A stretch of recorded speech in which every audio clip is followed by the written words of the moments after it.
उद्दीपक अनुक्रिया का सिद्धांत, इसको संयोजनवाद सिद्धांत भी कहते हैं। और ये जो सिद्धांत दिया था थॉर्नडाइक ने दिया था। थॉर्नडाइक के अकॉर्डिंग जो भी व्यक्ति है संयोजनवाद से सीखता है। और इन्होंने क्या, अधिगम का अर्थ है संयोजन।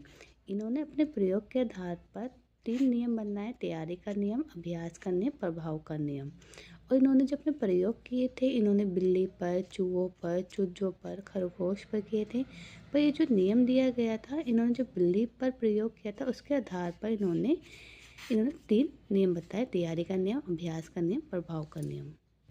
जो थॉर्नडाइक ने प्रयोग किया वो भूखी बिल्ली पे किया। उन्होंने एक संदूक लिया, उस संदूक में बिल्ली को बंद कर दिया। और वो संदूक को इस तरीके से बनाया गया था कि जैसे ही वो चिटकनी पे पैर मारे वो खुद ही खुल जाए और बिल्ली को बाहर जो मछली रखी थी किसी बर्तन में वो उसको टुकड़े को लेके खा ले। और जो भूखी थी बिल्ली थी, बहुत ही भूखी थी। और जैसे उसने बहुत कोशिश की, उसको बहुत परेशानी हुई, बहुत तड़पी, भागी कूदी उस संदूक के अंदर। और जैसे उसका उस चिटकनी में पैर में पड़ा तो वैसे उसको भोजन मिल गया। थॉर्नडाइक ने प्रयोग क्या किए, बार बार किए। जैसे उसने बार बार किए तो उसको ये लगा कि जैसे फर्स्ट टाइम पे बिल्ली को जितना टाइम लग रहा था उससे उसको कम टाइम मिला। जैसे बिल्ली को दोबारा उस संदूक में डाला गया तो उसने क्या किया, उसी जो चिटकनी थे उस सीधा जाके उसमें पैर मारा और बाहर जाके खाना ले लिया। तो इससे यह निष्कर्ष निकलता है कि जितना हम प्रयास करते हैं, बार बार अभ्यास करते हैं, हमें टाइम कम से कम लगता है। जितनी हम कोशिश करेंगे, जितना हम प्रयत्न करेंगे तो हमारा टाइम कम, धीरे धीरे कम होता रहता है और हमारा काम जल्दी हो जाता है। जैसे हम एक मानव पे देखें तो जैसे एक मानव जब एक साइकिल चलाना सीखता है तो वो शुरू में बहुत गिरता है, उसको चोटें लगती है, दोबारा कोशिश करता है, पैडल मारता है, हैंडल पकड़ता है। धीरे धीरे ऐसा हो जाता है कि वो पैडल को ढंग से पकड़ने लग जाता है और वो साइकिल ढंग से चलाने लग जाता है। जैसे इसे कहते हैं प्रयत्न एक भूल द्वारा अधिगम करना भी कहा जाता है। इनके तो 3 नियम थे। प्रभाव का नियम, तो उसका पहला ये था कि जब व्यक्ति शारीरिक और मानसिक रूप से किसी कार्य करने को तैयार होता है, जब तक वो मानसिक रूप से, शारीरिक रूप से किसी काम को करने को तैयार नहीं होगा तो उस काम को सफलतापूर्वक नहीं कर सकता। जो मानसिक या शारीरिक रूप से करने को तैयार है तो उसी कार्य को सफलतापूर्वक कर सकता है। व्यक्ति कार्य करने के लिए तत्पर नहीं होता, जब तत्पर नहीं होगा तब तक वो कार्य को ढंग से नहीं करेगा। दूसरा है प्रभाव का नियम।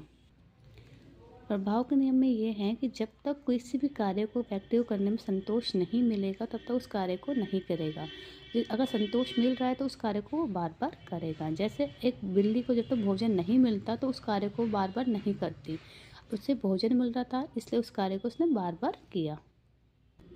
थर्ड है अभ्यास का नियम। अभ्यास के नियम में क्या है, किसी कार्य को जब हम बार बार करते हैं तो उस काम को हम ढंग से कर लेते हैं। इस नियम में 2 उपनियम हैं, उपयोग का नियम, दूसरा अनुपयोग का नियम।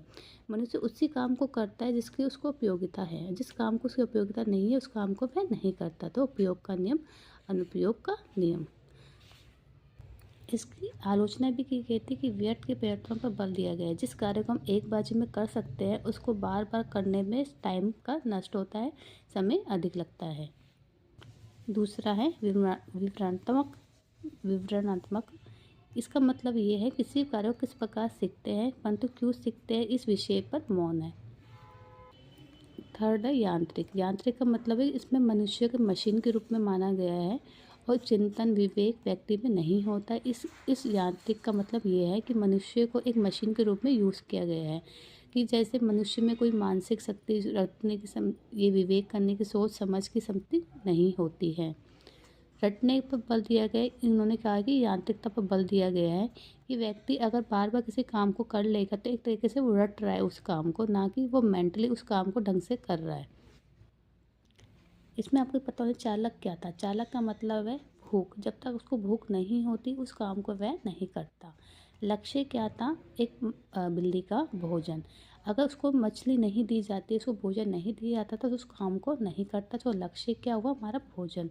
अवरोध मतलब प्रॉब्लम क्या थी, अवरोध है लोहे की सलाखें। अगर लोहे की सलाखें नहीं होती तो वो बिल्ली एकदम से जाती उस मछली को खा लेती। तो अवरोध क्या हुआ, अनियमित अनुक्रिया। अनियमित अनुक्रिया का मतलब वो बार बार उस क्रिया को बार बार कर रहे एक टाइम ऐसा आ गया कि उसने उस काम को एक बाजी में कर लिया। संयोजन वंश सफलता, इसका मतलब है अचानक इसकी चिटकनी में पैर पड़ना और उसको भोजन मिल जाना।